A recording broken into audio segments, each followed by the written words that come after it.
Hi guys, welcome to my daily life blog guys. ওই যে আমার বন্ধু তানভীর আমার জন্য বসে আছে, আর আমি ওর সামনে একদম বরাবর দাঁড়িয়ে ওরে ভিডিও করতেছি, কিন্তু তারপরেও আমার দেখে না।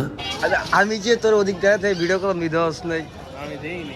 তোর বরাবর তুই তাকাইছিলি, তুই তাকাইছিলি আমার দিকে তাকাইছিলি, ওরা স্মৃতি সব গেছে তোর। আর গাইস আমি আজকে খুবই গরিব, কারণ আমার কাছে মাত্র 5 টাকা আছে। তাই তানভীরে বলছি আজকে বাসা থেকে বের হওয়ার সময় বেশি করে টাকা নিয়ে বের হইতে। আর গ্যাস তোমরা খেয়াল করছো কিনা জানি না, আস্তে আস্তে কিন্তু শীত পড়ে যাইতেছে, হয়তো বা নেক্সট উইক থেকে ফুল স্লিপ পড়তে হইব, and this is good news for us. আর আজকে শহীদ মিনারের ভিতর দিয়ে রাস্তার ওই পাশে যাওয়ার সময় এত লোকজন দেখে মনে হচ্ছে আজকে হয়তো চাঁদ রাত। এনিওয়ে তারপর আমরা খানপুরে আসি আর এখানে এসে চা খাই। আর চা খাওয়ার পর আমরা হসপিটালের ভিতরে যাই, আর ভিতরে গিয়ে দেখি একটা ফেদার আটকে গেছে, আর ওইটা কিছু পোলাপান পাড়ার জন্য ট্রাই করতেছে। এবার ও 5 টাকা এদিক টাকা, এটা তো 100 টাকা পাবি, 100 টাকা।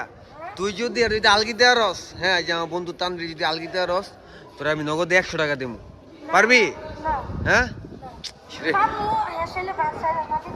আচ্ছা, না হে হে বার ছাড়বো না, তুই আলগি দে। আচ্ছা দে দে দে দে দে, আচ্ছা যা সামনে যা, যা। আর অনেকদিন পর আমি ব্যাডমিন্টন খেলি। আমি লাস্ট 5 বছরে হয়তো বা 10-12টা ম্যাচ খেলছি। একসময় পুরো শীতের সিজনে আমি ব্যাডমিন্টন খেলে কাটাইতাম, তারপর ব্যাডমিন্টন খেলে আমি বাসায় চলে আসি।